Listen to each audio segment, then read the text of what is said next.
every day, late at night, not okay.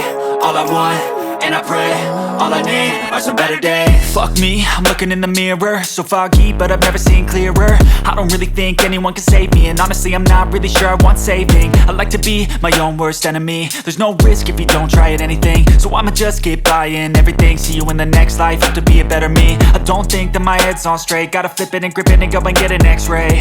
What's wrong with me? I just feel weight pushing on my chest and it squeezes till I suffocate. Better change my mindset, meditate. It's pretty cool that I'm alive and have better days. I could walk, see, hear, I should celebrate. Think I could change my mind, maybe elevate.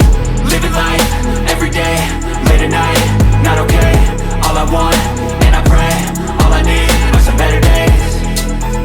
Yeah, all I need are some better days. Cause all I want, and I pray, I believe in the better days. I'm kinda stuck between a rock and a hard place. Do I work hard or live at my pace? You're only young once, yeah that's all great, but I also want a future where I'm okay. Living life is doing lots of cocaine. Wait no, it's living with no shame. Wait no, it's sleeping in on Sundays. I guess it's different for each of us and that's okay. Well I just wanna be happy, how to get there? Glad that you asked me. I think it's different for everyone. Some of us need work, others